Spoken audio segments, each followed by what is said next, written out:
Bienvenidos a un nuevo programa del Festival del Bien Público en la pantalla de la televisión pública argentina. Hoy vamos a hablar de otros 3 temas que tienen que ver con problemáticas de nuestro tiempo.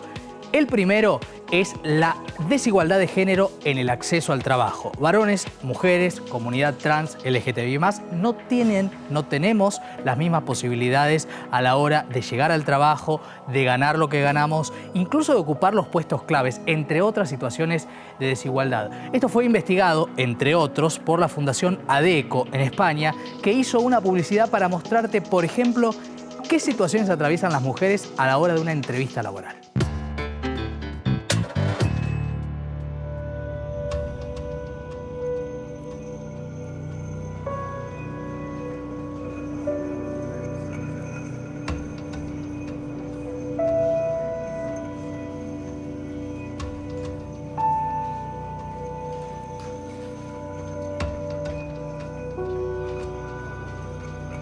¿Cómo te ves trabajando con gente joven?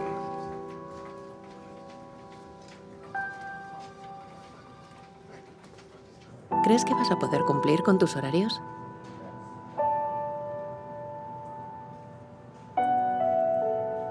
¿Hay alguna tarea que te suponga algún problema?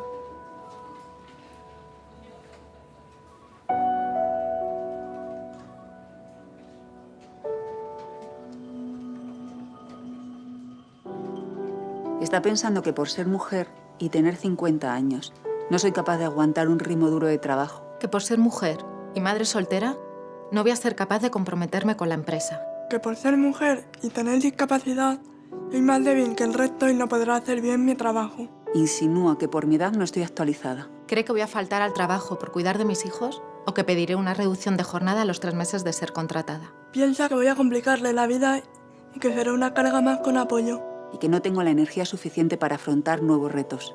Porque soy mujer y tengo discapacidad. Porque soy mujer y madre soltera. Porque soy mujer y tengo 50 años.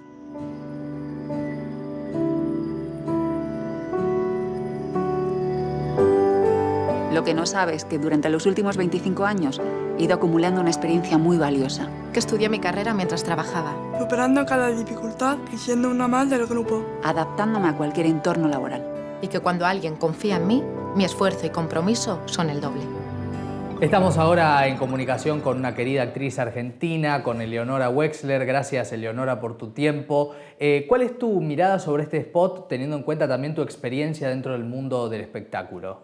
Bueno, me generó todo lo que hemos y lo que estamos trabajando para tener una igualdad, para tener mismas oportunidades, mismos derechos. Creo que se ha avanzado mucho, pero que falta mucho todavía. Y yendo para atrás, yo empecé a trabajar muy chica, fue inevitable porque me llevó todo a cuando yo era, empecé a los 8 años y ahora tengo 45, 46, ya la cuarentena me tiene. Bueno, y pensando, yendo para atrás, cuántas cosas se naturalizaban, ¿no? Claro. Y cuántas cosas uno las tomaba como algo normal. Y volviendo al spot, ¿te ha pasado dentro de tu carrera como actriz que a la hora de ir a una entrevista de trabajo te preguntan cosas que a un varón no le preguntarían?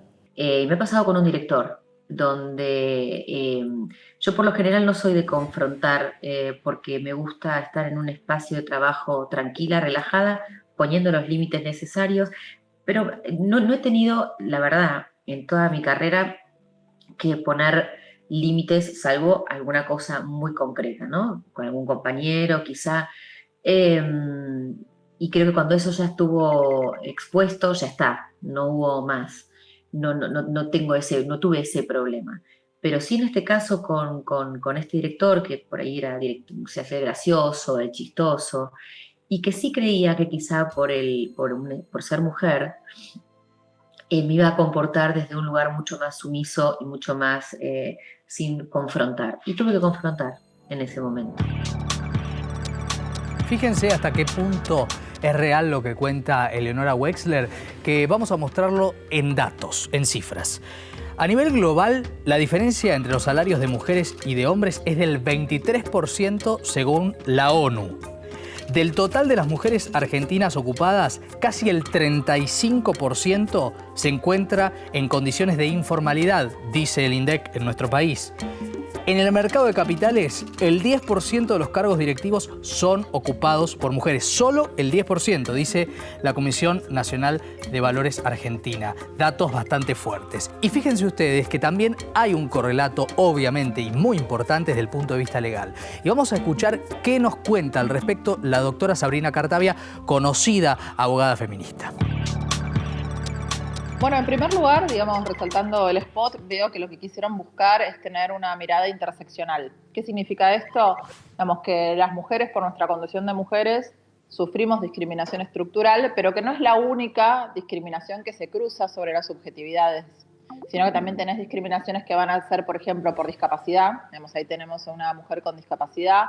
Puede haber discriminaciones también porque sos mujer y tenés una determinada edad. Eso también es una cuestión, digamos, donde se cruzan diferentes tipos de discriminaciones. En ese caso no lo vemos, pero podría ser porque sos una mujer de color. Entonces ahí podría también cruzarse otro, digamos, estereotipo, otra forma de discriminación. La clase social también es otra forma de discriminación que se suma. Y ahí además tenemos a una mujer que es madre. Y eso también se suma, digamos, a las formas de discriminación. Entonces, eso desde el feminismo nosotras lo reconocemos y siempre tenemos la voluntad de llevar adelante un enfoque que sea justamente interseccional, porque no todas las mujeres viven la discriminación de la misma manera.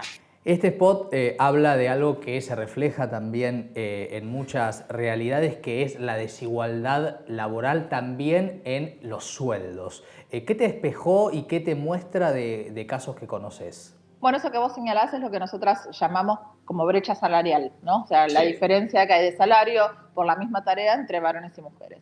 Nuestra Constitución Nacional toma, digamos, tiene un principio que es que tenemos que tener igual remuneración por igual tarea. Sin embargo, según lo que muestra la estadística, estamos lejos de eso. En nuestro país se calcula que la brecha salarial ronda alrededor del 28 y 30%. Mirá esta publicidad.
Hablamos de las mujeres, hablamos de los varones, pero también hablamos de la comunidad LGTBI+.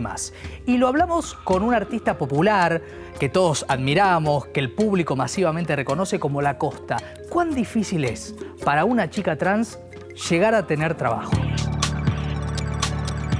Buenas y buenas. Mira, en estos tiempos se cumplió el aniversario de la Ley de Identidad de Género. La deuda que tiene todavía la ley es el cupo laboral trans. Hay lugares, hay provincias donde está legislado, pero no está aprobado, lo cual no está... reglamentado. Claro, entonces es doble la burla, porque se rejuntan los legisladores a decir somos inclusivos, somos, las queremos, las necesitamos, son ciudadanas, pero después a la hora de aplicarlo no se cumple. Y entonces para mí ahí es doble la burla, porque es solamente para quedar bien, para que las organizaciones que pelean desde hace siglos por la igualdad digan se está haciendo algo y no se está haciendo nada. Y da la sensación de que, a diferencia de los varones y las mujeres, la gente de la comunidad LGTBI+, las chicas trans, tienen que ser descollantes, tienen que romper el molde, ¿no? Claro, porque somos extraordinarias, pero extraordinarias en el sentido de fuera de lo común. En el mundo heterosexual... cualquiera llega a los medios, y vos decís... Un hombre mediocre llega. Una mujer mediocre también llega, ojo, porque hay muchas también. Claro. Entonces, nosotras todo el tiempo tenemos que estar dando pruebas de integridad moral, de integridad física. A mí, cuando alguien me quiere ofender, me compara con Lizzie. Lizzie es mi familia. Entonces, Lizzie es más graciosa que vos. Claro que es más graciosa que yo. ¿Por qué no va a serlo? ¿O qué tiene que ser? O sea,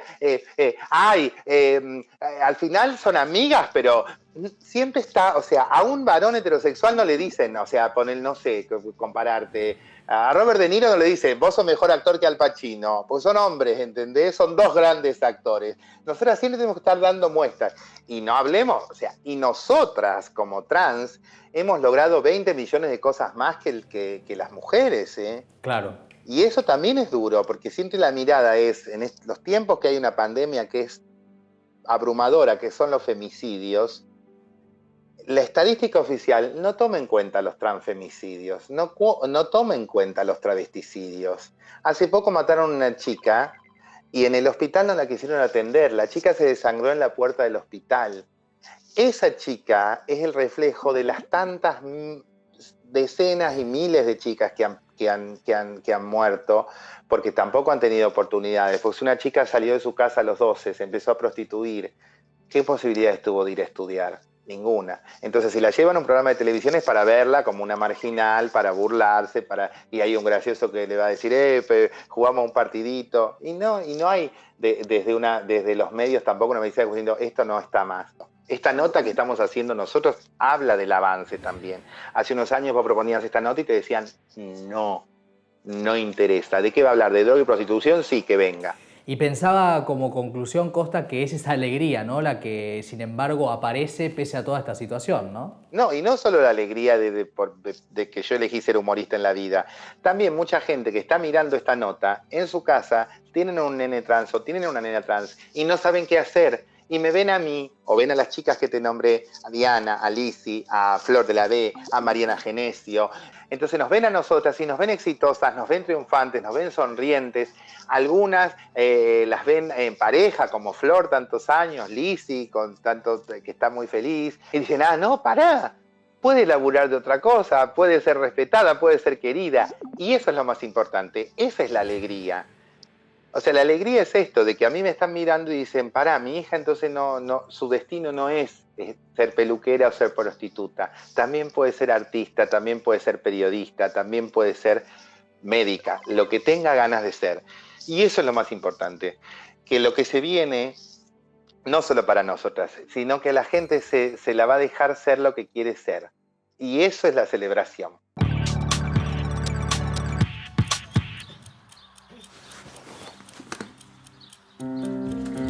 A muchos les molesta como soy. Les cuesta aceptarme. Lo sé.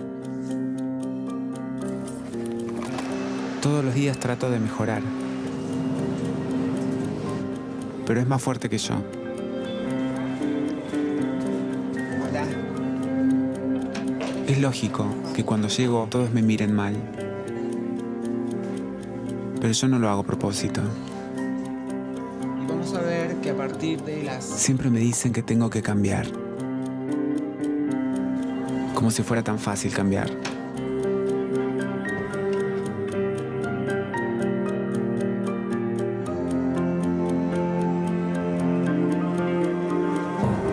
Hasta que un día no dio para más. Tenía que buscar un lugar distinto. Como yo. Por suerte, lo encontré rápido. En mi nuevo trabajo, nadie cree que lo mío sea un problema. Ahora puedo ser como soy. Así, impuntual. ¿O de qué pensabas que estaba hablando?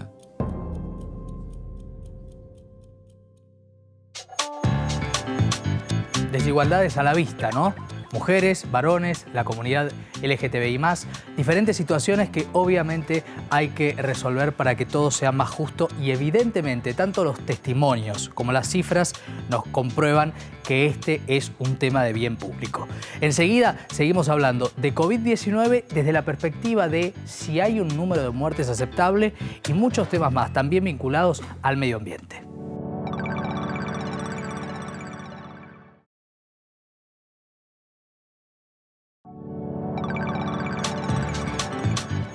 Bueno, ¿cuántas veces por día hacemos esto, no? Alcohol en gel, las manos y la prevención del COVID-19. Y la pregunta es moral, naturalmente, la pregunta, si hay un número de muertes aceptables. Obviamente, la respuesta ya la podemos compartir, pero antes de compartir esa respuesta, vamos a ver una publicidad que parte originalmente de la pregunta de cuántas muertes podemos aceptar por accidentes de tránsito y la llevamos a este virus que nos aqueja. Mirá. So last year, 213 people died on our roads. What do you think would be a more acceptable number? Acceptable? 70 maybe? Probably 70. Can you send 70? Actually, this is what 70 people looks like.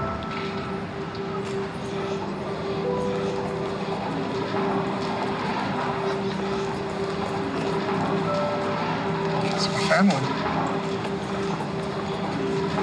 So now, what do you think would be a more acceptable number? 0. 0.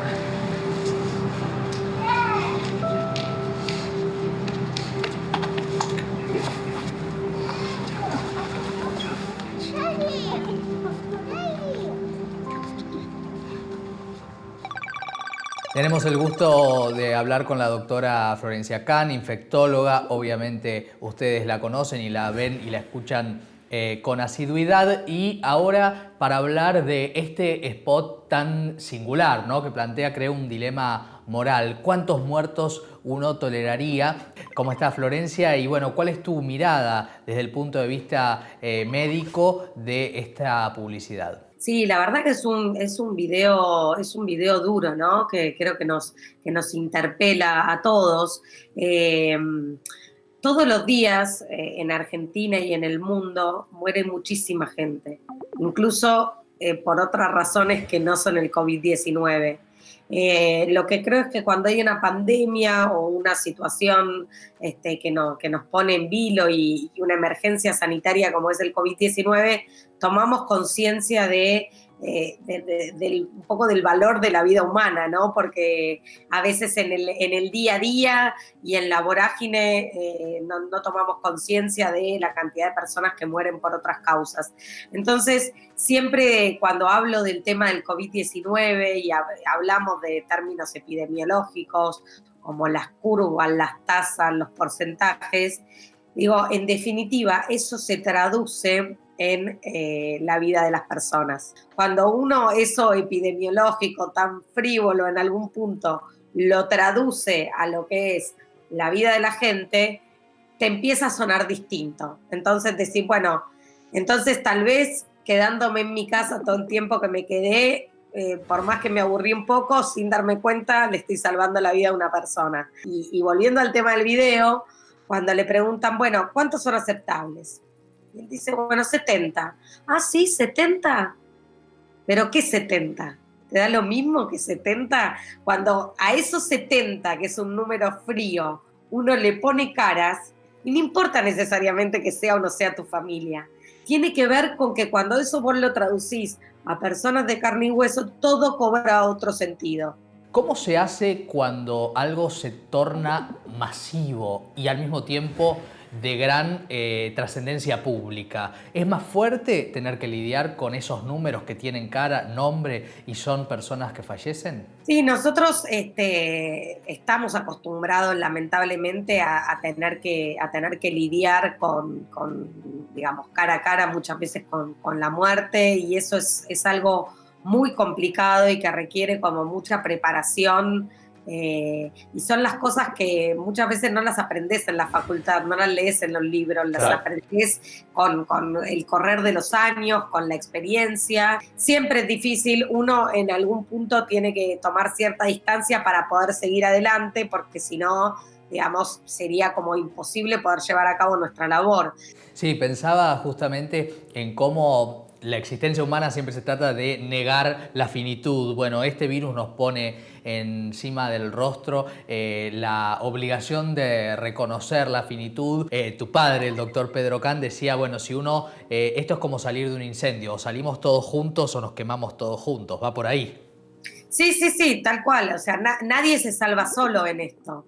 Necesitamos estar, digamos, unidos y con mucho sentido de la solidaridad para poder salir adelante. Así que ni hablar, que creo que, por eso te digo lo que te decía al principio, no sé si vamos a salir mejores, pero que vamos a salir distintos de toda esta situación, seguro, porque hay un montón de cosas que hay que repensar y no vamos a ser los mismos y vamos a haber adquirido un montón de costumbres nuevas que antes no teníamos. Yo creo que hay cosas que llegaron para quedarse, que tienen que ver, que incluso nos interpelan desde lo cultural, ¿no? Nosotros somos muy de el abrazo, el contacto. Bueno, hay cosas que por mucho tiempo no van a poder pasar y vamos a tener que encontrar la forma de relacionarnos de otra manera, ¿no? ¿Qué se puede aventurar en cuanto a la sociedad del punto de vista de esto, ¿no? De lo cultural, del contacto, de las costumbres, después o pasada la situación más tensa de la pandemia? Sí, yo creo que a priori te diría que este es un virus que llegó para quedarse. Lo que pasa es que en este momento que llega nos encuentra a todos susceptibles, no hay una vacuna, no hay un tratamiento efectivo, entonces, y es un virus que se contagia muy fácilmente de persona a persona. Entonces es como un combo perfecto para que pase lo que está pasando. El tema está en que hay cambios, como decíamos, estos cambios culturales que van a ayudar no solo digamos, al control del COVID-19, sino también a controlar otros virus respiratorios. Si nosotros empezamos a adquirir estas costumbres y tratamos de capitalizar las cosas que nos puede dejar la pandemia, creo que la vamos a pasar bastante mejor. Y también hay una perspectiva que tiene que ver con darle a este debate moral una mirada filosófica. Digo, ¿cuántas muertes son aceptables? Es una pregunta bastante fuerte y la filósofa Virginia Cano nos ayuda a pensarlo mucho mejor.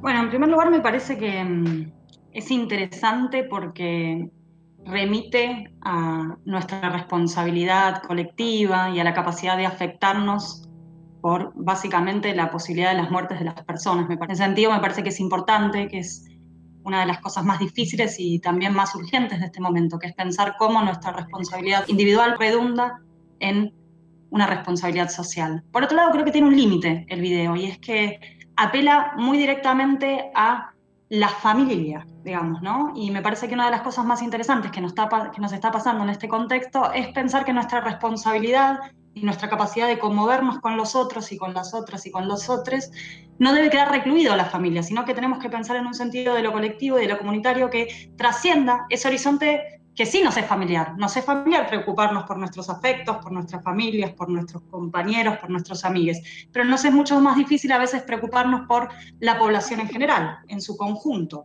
Y me parece que ahí hay que dar un saltito más, por decirlo de alguna manera. Y por otro lado, Virginia, lo que me parece deja expuesto este spot es la idea de la igualdad ante la muerte. Suena fuerte la frase, pero de alguna manera de eso habla y esto es lo que plantea el virus, ¿no? El virus despierta la fantasía de que hay una igualdad ante la muerte porque nos amenaza a todos por igual, de alguna manera.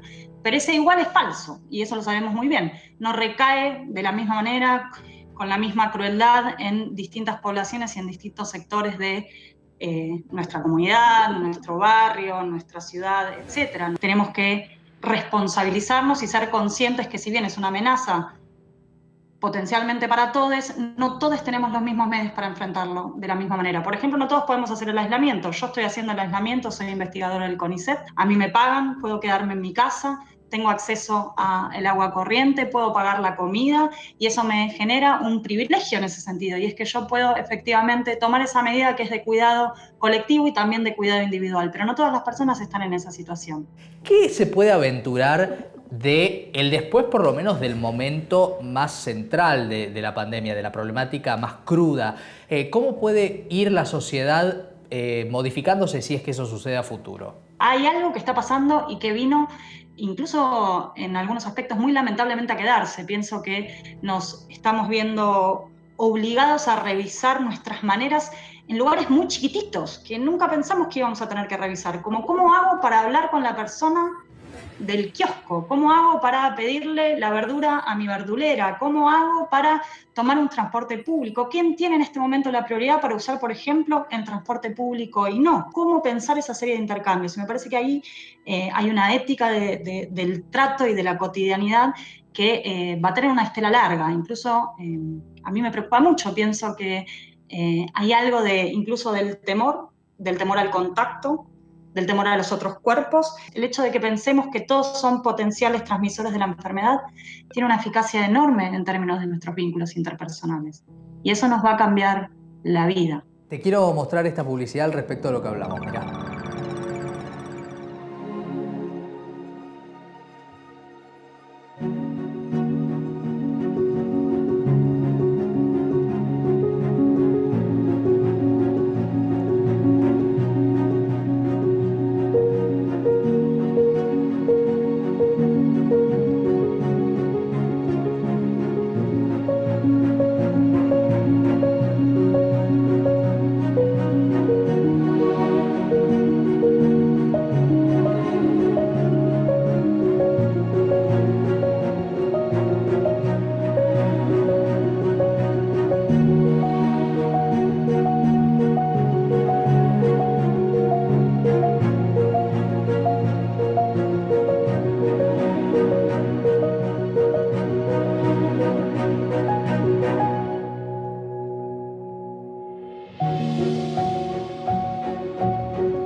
Vamos a hablar del COVID-19 desde un punto de vista que les prometo que va a ser sumamente atractivo, que es la bioética.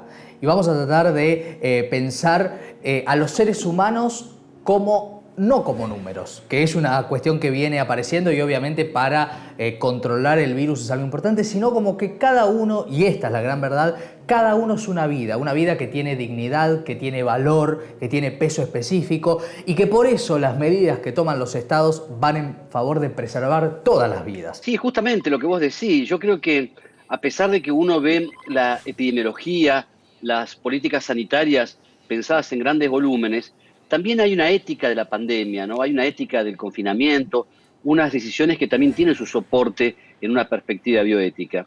Y justamente una de esas es pensar en un valor sustancial, que es el valor de la dignidad personal, ¿no? Ese valor de la dignidad personal justamente hace pensar en que cada uno de nosotros como personas merece un reconocimiento especial, merece una consideración y un respeto especial. Cada uno de nosotros, por ese valor de la dignidad, siempre debe ser considerado como un fin en sí mismo y nunca como un medio. Un poco la bioética nos llama a reflexionar sobre eso, ¿no? Evitar cualquier sesgo que pueda, digamos, perjudicar o atacar ese valor tan importante que señalabas vos, que es el valor de la dignidad personal. La pandemia, el aislamiento, permite volver a repensar, porque es un concepto interesante para repensar, la solidaridad, ¿no? Tu padre decía, la ética es el otro, va por ahí, ¿no? Sí, claramente, Maxi, la solidaridad en tiempos de pandemia no es la mejor opción, es la única opción. Es decir, yo creo que y esa convicción surge claramente de la necesidad de la solidaridad, que es la cooperación social, es pensar también en la dimensión social de ese valor que hablamos antes de la dignidad. Yo creo y espero no volver a la normalidad después de esto. Viste que muchos quieren volver a la normalidad porque la normalidad nos hizo ver que allí donde no había solidaridad, la pandemia arrasó y fueron muertes provocadas en situaciones y en contextos de máxima injusticia. Pulverizó aquellas poblaciones que ya estaban vulneradas. El miedo es una primera instancia, pero después el miedo pierde fuerza. Y vos hablás de la persuasión. La persuasión, la búsqueda del consenso y la confianza pública. Yo creo que acá hay otro elemento que está vinculado a la persuasión que significa establecer estrategia de confianza pública. Mira, la confianza, nosotros decimos que es un principio de la bioética que recién ahora se está como empezando a elaborar y a profundizar un poco, porque la confianza a nadie se le escapa que es un elemento esencial para la vida humana. Sin confianza, ninguno de nosotros se hubiera levantado esta mañana de sus camas para salir, digamos, hacia la vida.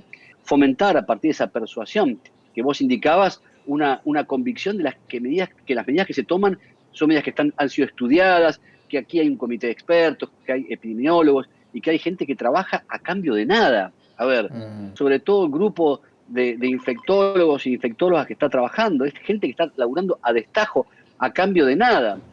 Y ahí es donde se expresa la verdadera bondad humana, ¿viste? Yo que también recuerdo a Kundera, él decía, esa bondad, la verdadera bondad humana se expresa cuando quien la recibe carece de todo poder. ¿Vos crees que se puede romper con esa idea del individualismo, que se puede generar a partir de esto que nos pone sobre la cara, bueno, la convicción de nos podemos morir, eso que negamos todo el tiempo, pero que es algo que tenemos garantizado en los seres humanos? ¿Crees realmente que vamos a salir mejores? Si algo creo que tenemos que reivindicar y valorar, a mí me encanta cuando la gente aplaude a las 21, a las 9 de la noche, pero yo soy honesto, a mí me gustaría, quizás es un reconocimiento tardío, e ingrato y justo, ¿no? Porque ahora que los tenemos en el frente, en la primera línea, nos acordamos de ellos, pero sí, yo creo que sería también muy importante que después de esto todos los trabajadores de servicios esenciales sean reconocidos, sean bien remunerados, sean bien pagos, tengan derecho a la capacitación y, en definitiva, al ejercicio de un trabajo digno. Mirá esta publicidad. So last year, 213 people died on our roads. What do you think would be a more acceptable number? Acceptable? 70 maybe? Probably 70. Can you send 70? Actually, this is what 70 people looks like.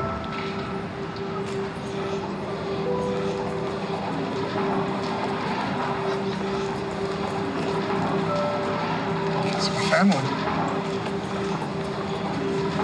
So now, what do you think would be a more acceptable number? 0. 0.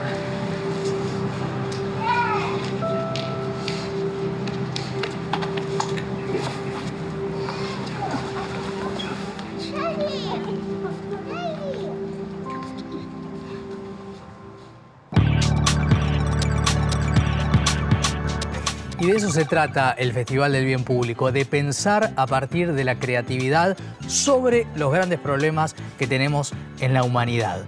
Y en un rato vamos a hablar con un fenómeno, con un científico argentino de 21 años que realmente es uno de los líderes para el futuro, por ejemplo, para Harvard, por ejemplo, para Angela Merkel. En un rato hablamos con él de los plásticos en los océanos.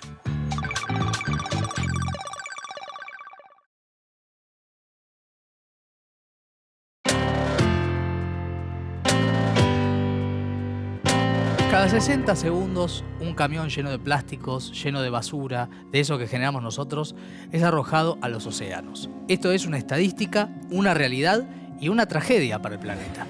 Porque todos estos elementos que utilizamos generan que los océanos hayan llegado a una situación muy preocupante. Muy preocupante porque hasta vuelve a nosotros mismos a través de los peces. Y ese es un tema no menor. Vamos a hablar en minutos nada más con un joven brillante argentino que estudia y previene estas situaciones. Pero antes, mirá lo que nos muestra Greenpeace. Esta realidad que parece lejana, pero si la ves en primera persona, podés cambiar de opinión. You burn my eyes, a little bit,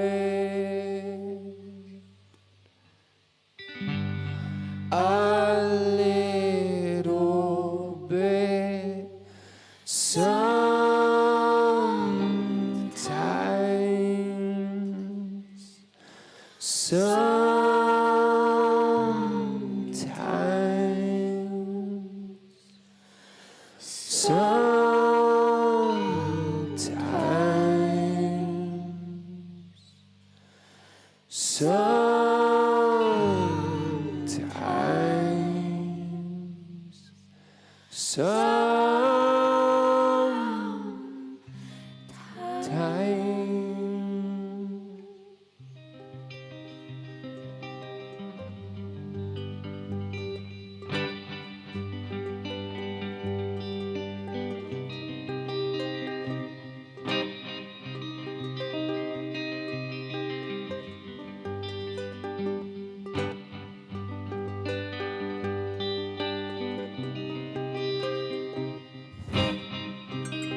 Sí, bueno, la realidad es que empecé a vincularme con todas estas temáticas que vos mencionabas, ambientales, del impacto que todo esto genera a nivel ecosistémico, a nivel social, a través de una iniciativa particularmente vinculada a la tecnología, ¿no? A través de este proyecto de máquinas de vasos biodegradables que empecé a trabajar.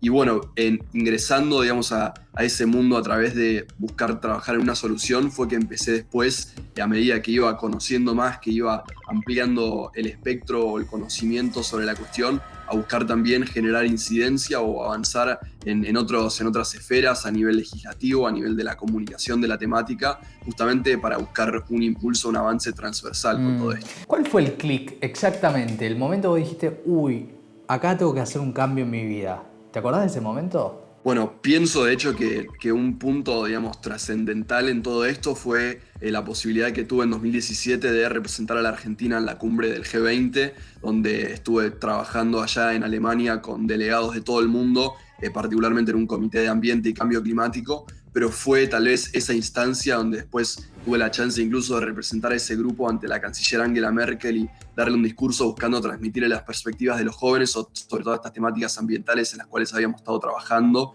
Y la realidad es que esa oportunidad, ¿no?, de transmitir propuestas y de poder canalizar un mensaje bien concreto ante semejante líder a nivel mundial, me empezó a tal vez de algún modo buscar, digamos, fue un punto en el cual de algún modo empecé a tratar de ampliar este espectro. Y bueno, y a partir de ahí tal vez investigar con mucha mayor profundidad el tema, empezar a buscar también información sobre legislación, sobre avances que se pueden trabajar a nivel ejecutivo, cómo realmente el rol de la sociedad, de la concientización, del cambio cultural que se tiene que dar en acompañamiento a toda esta transformación industrial o tecnológica, y también con el impulso del Estado, que es fundamental. Realmente son 3 ejes esenciales para lograr un desarrollo sustentable. Jerónimo, ¿qué dicen tus amigos de vos? Bueno, la verdad la mayoría de mis amigos o la gente más cercana a mí están muy familiarizados también con todas estas temáticas, porque la realidad es que los he ido conociendo o me he ido tornando cada vez más cercano a partir de programas desde becas de investigación hasta desde la universidad, hasta en este tipo de iniciativas o proyectos. Entonces la realidad es que tal vez son gente que está, bueno, muy activamente involucrada en tratar de contribuir a todas estas cuestiones. Entonces es algo que tal vez resulta natural. ¿Cómo te enteraste y cómo te impactó saber que nos comemos, por ejemplo, una tarjeta de crédito por año? No, muchísimo más. La realidad es que todos nosotros, es decir, cada persona en promedio, consume por semana alrededor de 5 gramos de plástico, lo cual es equivalente a estar ingiriendo justamente una tarjeta de crédito. Normalmente lo veíamos tal vez como algo de contaminación o de afección de la naturaleza, como algo tal vez un tanto distante, pero cuando empezamos a ver realmente que lo estamos ingiriendo, que todo esto ingresa a nuestro cuerpo, que incluso estos microplásticos atraviesan nuestras membranas celulares, que realmente nos empieza a mostrar que el impacto puede ser terrible y que necesitamos poder empezar a neutralizarlo, a frenarlo lo antes que podamos. En particular, tu iniciativa de los vasos biodegradables es como un ejemplo para muchos. ¿Me contás un poco cómo es, de qué se trata, cómo se accede? Necesitamos una opción a este producto que realmente se utiliza de manera intensiva, masiva, en una amplia variedad de contextos, desde lugares de comida hasta en la propia escuela donde yo estaba, hasta universidades, oficinas, eventos, hospitales, y realmente se emplea por apenas instantes y se tira y se empieza a acumular, ¿no? Entonces, bueno, a partir de conocer esa realidad y cuando la empiezas a escalar a nivel nacional, se tiran ya más de 25.000 millones de vasos todos los años. A nivel global esa cifra escala más de 5 billones. Y bueno, es todo un impacto que se traduce constantemente en toneladas y toneladas de estos residuos que van a terminar contaminando eternamente, que no se biodegradan nunca, que no van a volver a los ciclos de la naturaleza, sino que se van acumulando. Entonces, esencialmente lo que empecé a trabajar son unas máquinas que producen vasos biodegradables a partir de extractos de algas marinas, que bueno, al estar compuestos a partir de estas fibras vegetales, se pueden descomponer muy rápidamente y en menos de un par de semanas terminan desapareciendo, es decir, se desintegran por completo. Si no hacemos cosas como las iniciativas que vos llevas adelante, ¿con qué mundo nos vamos a encontrar en 20, 30 o 40 años? Este contexto que yo estoy describiendo, esta serie de problemáticas puntuales que vengo comentando, son parte de un gran problema, que es esta gran crisis ecológica, crisis climática que estamos enfrentando, que en sí es una situación que venimos causando nosotros como humanidad, ¿no? Esta serie de desequilibrios. Y nosotros como humanidad, si estamos causando este problema, es fundamental que asumamos la responsabilidad, también el compromiso de hacer algo para transformarlo. Porque teniendo esta posibilidad, este privilegio de conocer qué es lo que está pasando y esta evidencia científica abrumadora que hace décadas nos viene mostrando el impacto de nuestras acciones, no nos queda otra opción, sobre todo hoy en día que empezamos a verlo, el impacto de manera tan directa y empezamos a dimensionar que necesitamos transformar esto de manera inminente. Primero que es muy importante eso, por un lado, comunicarlo, transmitirlo, entenderlo, para que toda la sociedad pueda lograr percibir ese sentido de urgencia que realmente tienen esta situación, que tienen estas problemáticas. Y por otro lado, bueno, cómo nos podemos comprometer desde buscar transformar nuestros propios hábitos cotidianos, desde convertir, nuestros hábitos de consumo, nuestra forma de optar por ciertos productos o ciertos servicios, evitar el uso de los productos descartables, que realmente es un despropósito, un desperdicio de material y algo que tiene un impacto ambiental muy negativo, hasta, por ejemplo, la utilización de un filtro de agua en tu casa para no estar comprando botellas, de vuelta evitas el descartable, hasta la separación en origen de los residuos, que es algo fundamental, es decir, en lugar de estar tirando una bolsa repleta de 1 kilo de basura por persona acá en Argentina todos los días a la calle y que se la va a llevar un camión, que la va a transportar, que va a generar un impacto, y que la triste realidad es que en la mayoría de los distritos de Argentina todo esto termina yendo a parar a basurales a cielo abierto, que hay más de 5.000 basurales en todo el país, y todo esto tiene un impacto, ¿no? Porque es dejar liberado todos esos residuos en la naturaleza. Entonces, nosotros separando en origen esto, podemos la mitad de los residuos pasarlos a compostaje, ponerlos en una compostera, se traduce en abono, se transforma eso, se degrada y vuelve a la tierra en el mismo lugar donde lo estamos descartando. Y por otro lado también, si le sumamos la separación en origen de plásticos, de vidrios, cartones, papeles, aluminio, distintos metales, fibras textiles, todo esto se puede reciclar, todo esto se puede reinsertar en la industria, en la economía circular, justamente como materia prima, y estamos generando un valor de algo que si no se transformaría en un problema ambiental, en un foco de infecciones, en un basural, ¿verdad? O en algo que se va a terminar quemando y que va a estar respirando. Entonces eso es a partir de nuestros propios hábitos cotidianos. Y también obviamente buscar esta transformación sistémica que te comentaba a partir de desarrollar nosotros mismos proyectos, iniciativas o generar apoyo para que se pueda canalizar a través de cambios estructurales a nivel, provincial, nacional y a nivel global también. Te voy a mostrar una publicidad ya que estamos hablando sobre este tema. Mirá.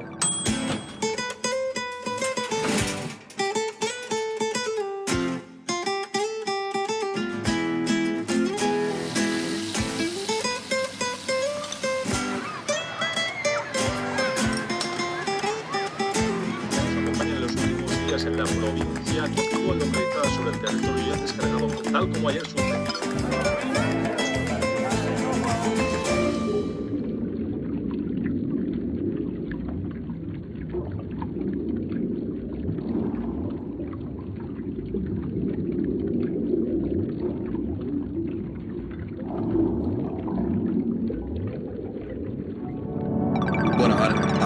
Si lo apuntamos al consumo de plásticos, podemos hablar de bolsas, de botellas, de platos, de cubiertos, de sorbetes, revolvedores de café. Es decir, hay un montón de ítems, de elementos, de productos muy cotidianos que nosotros empleamos a diario y que la realidad es que muchas veces ni tomamos noción. Es algo que lo tenemos tan naturalizado que tal vez no nos detenemos un segundo a cuestionarlo y tal vez también desconocemos qué va a pasar con eso, ¿no? A dónde va a parar, cuál es el impacto de eso y el propio hecho de que lo terminamos ingiriendo y que todo esto representa esta gran problemática ambiental que mencionaba anteriormente e incluso también que no solamente en esta realidad que te describía, que nos repercute de manera tan directa, sino también en nuestra propia comunidad, nuestra propia sociedad. Todo esto termina en basurales, todo esto termina también en sectores de la sociedad que son marginados y que muchas veces viven en lugares en barrios donde tal vez ni siquiera hay gestión de residuos. Todo esto se acumula y es literalmente un impacto negativo en la salud y contribuye a esa vulneración de derechos y la afección de la vida de la gente, no en la calidad de vida,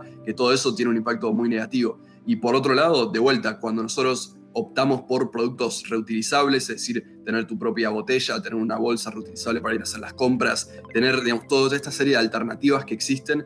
Te mencionaba antes un filtro de agua en vez de estar comprando constantemente botellas. Todas estas son alternativas que existen y por otro lado también hay ciertos productos que se venden como compostables y si realmente lo son es una opción que justamente te evita el impacto ambiental de un producto que va a contaminar eternamente como son los descartables plásticos a través de una opción que se puede biodegradar. Y eso, bueno, es un primer cambio, un punto en el cual todos nosotros, teniendo esta posibilidad de optar, de elegir qué es lo que estamos consumiendo a diario, podemos realmente hacer una transformación importante si eso se multiplica por muchas personas, ¿verdad? Y después, por otro lado, hay un montón de otros aspectos de nuestra vida cotidiana que podemos tratar de transformar, desde el consumo de electricidad, desde nuestra propia dieta, ¿no? El consumo de alimentos derivados de animales tiene también un impacto muy negativo en términos de emisiones de gases de efecto invernadero, puntualmente el metano, y que es un factor también muy importante que contribuye a esta problemática que estaba describiendo anteriormente. Entonces, balanceando la dieta, si se puede reducir esa componente, se puede contribuir justamente a disminuir nuestra huella de carbono, nuestro impacto. Hay un montón de puntos así que podemos seguir enumerando y que justamente están disponibles, ¿no? Para que uno pueda investigar, porque la realidad es que es información que es muy accesible. Lo que necesitamos es asumir un compromiso, poder animarnos a conocer cuál es el impacto que estamos generando, cuál es la realidad que estamos viviendo, y a partir de ahí buscar transformarla con nuestra acción cotidiana, con nuestras opciones, con nuestras elecciones a diario, y también con nuestro trabajo que podemos impulsar a nivel social, a nivel comunitario, para apoyar iniciativas de vuelta, que pueden ser de la industria, que pueden ser del Estado, que pueden lograr un impacto más grande y ser una parte de esa transformación general. Jerónimo, gracias por tu tiempo y una vez más felicitaciones. No, bueno, muchísimas gracias a ustedes.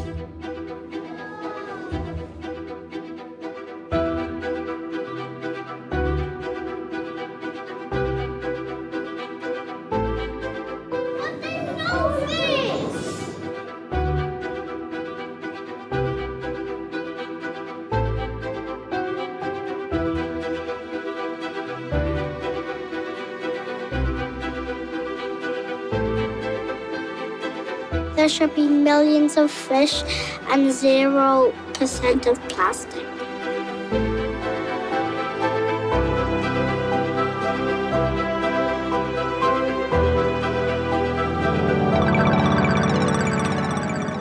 Una de estas por semana. Sí, la verdad es que suena increíble, pero te comes una de estas por semana. Ese es el plástico que ingerimos, con los microplásticos y con todas las situaciones que recién contaba Jerónimo Bautista Butcher, y que es mucho más grave de lo que creemos, de lo que estamos informados, y podemos cambiarlo a partir de modificar nuestros hábitos. La semana que viene, nuevas problemáticas, nuevos temas del bien público y voces para seguir atravesando estas cuestiones de una manera mejor y vivir de una manera superior. Gracias por estar y hasta el próximo domingo.